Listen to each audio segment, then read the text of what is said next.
Shri P K Gopan, ഇപ്പോൾ മുഖ്യമന്ത്രി ഈ സോണിയാഗാന്ധിയുടെ അടുത്ത് പോറ്റി എത്തിയത് എങ്ങനെയെന്ന ചോദ്യം മുഖ്യമന്ത്രി ഉന്നയിക്കുകയാണ്. അതിന് മുമ്പ് എത്രയോ തവണ CPM-ന്റെ വക്താക്കൾ ടെലിവിഷൻ ചാനലുകൾ വന്നിരുന്ന് ഈ ചോദ്യം ചോദിച്ചിട്ടുണ്ട്. ആ ചിത്രങ്ങൾ ധാരാളമായി സാമൂഹ്യ മാധ്യമങ്ങളിൽ പ്രചരിച്ചിട്ടുണ്ട്. പക്ഷേ മുഖ്യമന്ത്രി കുറേ നാൾ കഴിഞ്ഞ് വന്ന് ഇതേ ചോദ്യം ഉന്നയിക്കണം. ആ ചോദ്യത്തിൻ്റെ രാഷ്ട്രീയ പ്രസക്തിയുണ്ട്. എങ്ങനെയാണ് ഇങ്ങനെ കള്ളനായ ഒരാൾ സോണിയാഗാന്ധിയെ പോലെ അതീവ സുരക്ഷയുള്ള സ്ഥലത്തെത്തിയതെന്ന ചോദ്യത്തിന് കോൺഗ്രസ് മറുപടി പറയേണ്ടതുണ്ട്. പക്ഷേ മുഖ്യമന്ത്രി മറുപടി പറയാത്തൊരു കാര്യം, ഇപ്പോൾ ജയിലിൽ കിടക്കുന്ന രണ്ടുപേർക്കെതിരെ പാർട്ടി നിന്ന് നടപടി സ്വീകരിച്ചു, അക്കാര്യത്തിൽ സർക്കാരിൻ്റെ നിലപാടെന്താണ് എന്നൊന്നും അദ്ദേഹം പറയുന്നില്ല. അപ്പോൾ ഒരു ഡാമേജ് കൺട്രോളിനാണോ മുഖ്യമന്ത്രി ശ്രമിച്ചത്?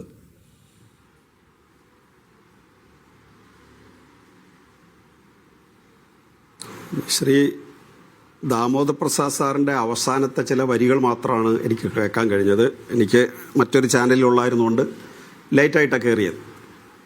അദ്ദേഹം ഉൾപ്പെടെയുള്ളവർ പറയാൻ പരിശ്രമിക്കുന്നൊരു കാര്യം, ഇത് കേവലമായിട്ടുള്ള ഒരു ചിത്രമാണ്. പല ആളുകളുടെയും ചിത്രങ്ങളുണ്ട്. ഇപ്പോൾ കുറ്റവാളികളെ സംബന്ധിച്ചിടത്തോളം പലരുടെയും ചിത്രങ്ങൾ വരാം. അത് പൊതുരംഗത്ത് നിൽക്കുന്നവർക്ക്, സെലിബ്രിറ്റികൾക്ക് അത്തരം ചിത്രങ്ങളിൽ പെടാം. അങ്ങനെ ഒരു ചിത്രം മുഖ്യമന്ത്രിയുമായിട്ട് ഉണ്ണികൃഷ്ണൻ പോറ്റിക്ക് ഉണ്ട് എന്ന് പറഞ്ഞ് എത്ര ദിവസം ഇവിടെ പ്രചരിപ്പിച്ചു സാർ? നിങ്ങൾ എന്താ അതിനെക്കുറിച്ച് പറഞ്ഞത്? അന്ന് നിങ്ങൾ നടത്തിയ വ്യാഖ്യാനം ഞാൻ പറയാം. പത്മകുമാർ ദൈവതുല്യരെന്ന് ചിലരെക്കുറിച്ച് പറഞ്ഞു. ആ ദൈവതുല്യരാരാ? പത്മകുമാറിൻ്റെ ദൈവതുല്യൻ പിണറായിയാണ്. പിണറായി ഉണ്ണികൃഷ്ണൻ പോറ്റിയായിട്ട് ദാണ്ടെ നിൽക്കുന്ന ചിത്രങ്ങൾ ഇതല്ലേ പ്രചരിപ്പിച്ചത്? രണ്ടാമത്, കടകംപള്ളി മന്ത്രി എന്ന തരത്തിൽ, ശബരിമലയിൽ കിടന്ന് കറങ്ങുന്ന ആളെന്ന തരത്തിൽ ഈ ഉണ്ണികൃഷ്ണൻ പോറ്റി ശബരിമലയുമായി ബന്ധപ്പെട്ടോ മറ്റേതെങ്കിലും ആവശ്യത്തിനോ ഒരു മന്ത്രിയെ കാണാൻ പോകുന്നു. മന്ത്രി ഞാൻ ചെന്നാലും നിങ്ങൾ ചെന്നാലും സന്ദർശനാനുമതി കൊടുക്കുമല്ലോ.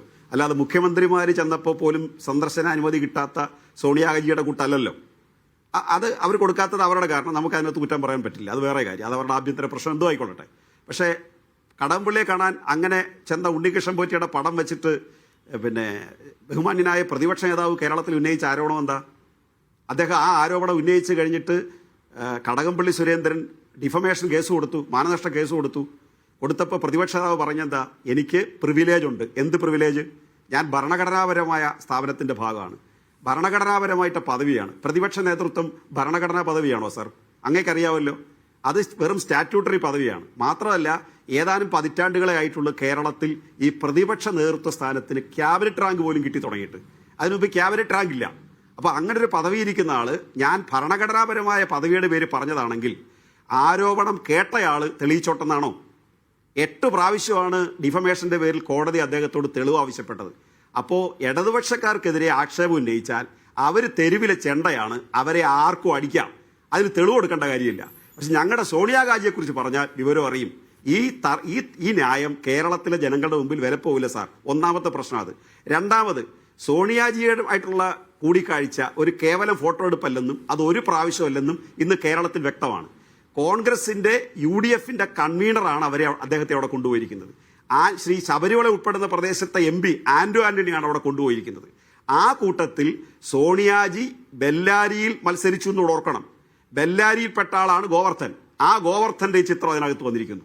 അപ്പോൾ 2019-ലും 20-ലും ഒക്കെ നടന്ന സംഭവങ്ങൾക്ക് മുമ്പ് ശ്രീ പ്രയാർ ഗോപാലകൃഷ്ണൻ, അടുത്ത കഥാപാത്രം, ശബരിമലയിലെ സ്ത്രീ പ്രവേശന പ്രശ്നവുമായി ബന്ധപ്പെട്ട് പന്തളം കൊട്ടാരത്തിന് നേതൃത്വത്തിൽ നടന്ന സമരത്തിൽ അതിൻ്റെ മുഖ്യ സംഘാടകൻ ശ്രീ പ്രയാർ ഗോപാലകൃഷ്ണൻ. അദ്ദേഹത്തിൻ്റെ ആ സമരത്തിന് ഫണ്ടിങ് ഏജൻസിയായിട്ട് പ്രവർത്തിച്ചത് ഉണ്ണികൃഷ്ണൻ പോറ്റി. ആ സമരത്തിൽ ഉണ്ണികൃഷ്ണൻ പോറ്റി പങ്കെടുക്കുന്നു. ഇതെല്ലാം കൂടി വെച്ചുകൊണ്ട് അസംബ്ലി തെരഞ്ഞെടുപ്പല്ല, തദ്ദേശ തെരഞ്ഞെടുപ്പിന് മുമ്പ് കനകോലുവിൻ്റെ നിർദ്ദേശം അനുസരിച്ച് ഉണ്ണികൃഷ്ണൻ പോറ്റിയെ രംഗത്തിറക്കാൻ പരിശ്രമിക്കുന്നു. പക്ഷെ അയ്യപ്പ സംഗമം വന്നു വീണപ്പോൾ, കോൺഗ്രസിന്റെ കയ്യിൽ നിന്ന് കാര്യങ്ങൾ പോകും എന്ന് കണ്ടപ്പോൾ, അയ്യപ്പ സംഗമത്തിന് മുന്നോടിയായിട്ട് കനകോലുവിന്റെ നിർദ്ദേശം അനുസരിച്ച് ഈ അത്യാവശ്യ സമയത്ത് പാസ് കൊടുക്കാൻ വേണ്ടി ഉണ്ണികൃഷ്ണൻ പോറ്റിയെ ഫീൽഡിൽ ഇറക്കുന്നു. ഉണ്ണികൃഷ്ണൻ പോറ്റി കൊടുത്ത പാസ് യഥാർത്ഥത്തിൽ ഇപ്പൊ തിരിച്ചു വന്നിരിക്കുന്നു. അത് സെൽഫ് ഗോളായിട്ട് മാറിയിരിക്കുന്നു.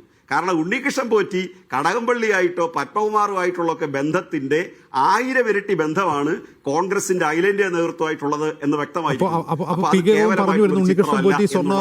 വളരെ ക്ലിയർ ആയി ഗോപാലകൃഷ്ണന്റെ കാലത്തും UDF സംസ്ഥാനം ഭരിക്കുന്ന കാലത്തുമാണ്. ഈ കാര്യത്തിൽ LDF സർക്കാരിന്റെ കാലത്തൊന്നും സംഭവിച്ചിട്ടില്ല. അവരാണ് ഇതൊക്കെ ചെയ്തതെന്നാണോ എന്ന് ഞാൻ പറഞ്ഞില്ല. അതായത് ഞാൻ പറഞ്ഞത് നിങ്ങൾ ദുർവ്യാഖ്യാനിക്കേണ്ട സാർ. നിങ്ങൾ അതിനെ കാണേണ്ടുന്നത് ഉണ്ണികൃഷ്ണൻ പോറ്റി ശബരിമലയിൽ അനാവശ്യമായ ബന്ധം ഉണ്ടാക്കിയിട്ടാണല്ലോ അയാൾക്ക് ഇത് പുറത്തു കൊണ്ടുപോകാൻ കഴിഞ്ഞത്. ആ ബന്ധം ഉണ്ടാവുന്നത് ഇടതുപക്ഷത്തിന്റെ ഭരണകാലത്തല്ല. അയാൾക്ക് അവിടെ സ്വാധീനം ഉണ്ടാവുന്നത് പ്രയാർ ഗോപാലകൃഷ്ണൻ ഉൾപ്പെടെയുള്ള UDF-ന്റെ കാലത്താണ്. അയാൾക്ക് രാഷ്ട്രീയ നേതൃത്വമായിട്ട് ശക്തമായ അതൊരു ഗുരുതരമായ പ്രശ്നം തന്നെയാണ്, അത് ഗൗരവമുള്ള പ്രശ്നമാണ്. ഇതാണ് എന്റെ യാഥാർത്ഥ്യം. കാരണം ഈ ഉണ്ണികൃഷ്ണൻ പോറ്റി പിണറായി വിജയൻ മുഖ്യമന്ത്രി ആയതിനു ശേഷം ശബരിമലയിലെത്തിയ ആളല്ല, അതിന് മുമ്പേ ഉള്ള ആളാണെന്നുള്ള വിവരങ്ങൾ പുറത്തുണ്ട്. യഥാർത്ഥത്തിൽ അപ്പോൾ അന്വേഷിക്കേണ്ടത് എന്താണ്? പിണറായി വിജയന് മുമ്പ് അവിടെ നിന്ന് എന്തൊക്കെ അടിച്ചുകൊണ്ട് പോയിട്ടുണ്ട്, ആരൊക്കെ കൊണ്ടുപോയിട്ടുണ്ട്, അതുകൂടി അന്വേഷിക്കണ്ടേ? അന്വേഷണം ആ രീതിയിലേക്കൊന്നും പോകുന്നില്ലല്ലോ.